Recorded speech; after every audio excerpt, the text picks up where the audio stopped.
حضرت ابن حجر نے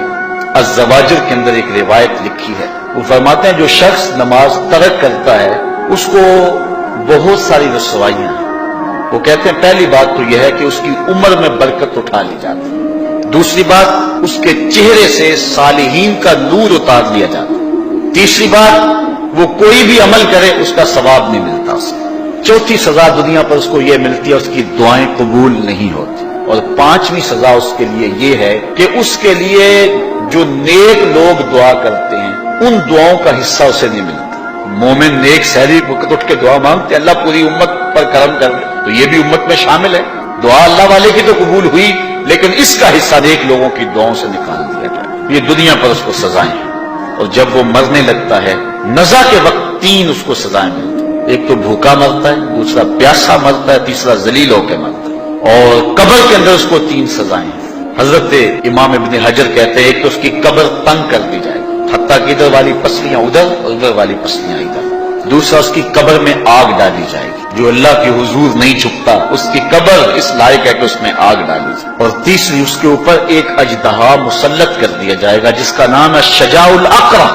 اور جب وہ ڈنگ مارے گا تو 70 گز تک وہ شخص زمین میں دنس جائے گا اور وہ مسلسل یہ ڈنگ مارتا رہے گا، اور کہا کہ تین سزائیں اس کو حشر میں پہنچیں گی، ایک تو اس کا حساب سختی سے لیا جائے گا، دوسرا اللہ تعالیٰ جل شانہ اپنے قہر و غضب کا اس پہ اظہار کرے گا، اور تیسری اس کو سزا یہ دی جائے گی کہ اس کو جہنم میں ڈال دیا جائے گا۔ میں اور آپ آج کی اس بزم میں یہ پختہ عزم کر کے اٹھیں کہ آج ہم خود بھی اور اپنی اولاد کو بھی اپنے دوستوں کو بھی، میرے والد گرامی فرمایا کرتے تھے جس سے دوستی ہونا اس کی انگلی پکڑ کے دین کی راہ پہ لے آؤ، یہ دوستی کا حق ہے، اس کے لیے آپ بہت کچھ کرتے ہیں لیکن اگر اس کو دین نہیں دیا تو کچھ نہیں دیا۔ کوشش کرو میرا دوست ہو اور جہنم میں جائے۔ والدین بچے کے مستقبل کے لیے کتنی کوشش کرتے، لاکھوں روپیہ لگاتے ہیں مستقبل ٹھیک ہو جائے، یونیورسٹیوں کے اندر کالجوں کے اندر کتنی بھاری فیسیں بھرتے ہیں، میں نے دیکھا بوڑھا باپ اپنی کمر پہ بوریاں لاد کے مزدوری کرتا ہے، مائیں اپنا زیور بیچ رہی ہیں کہ اولاد پڑ جائے، میاں اتنا کچھ کیوں کر رہے ہو جی مستقبل ٹھیک ہو جائے۔ یہ مستقبل کتنا ہے 20-25 سال کا، اور جو اصل مستقبل ہے اس کی فکر ہی نہیں کسی، اصل مستقبل تو وہ ہے۔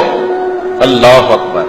کسی کا انٹرویو ہوتا ہے لوگ کہتے ہیں جناب دعا کرو کہ اس انٹرویو میں وہ کامیابی سے گزر جائے، میں کہتا ہوں جب قبر میں اترتا ہے پھر کسی نے آ کر کبھی نہیں کہا کہ دعا کرو مشکل گھڑی آ گئی ہے خیریت سے گزر جائے۔ اصل امتحان تو یہ ہے،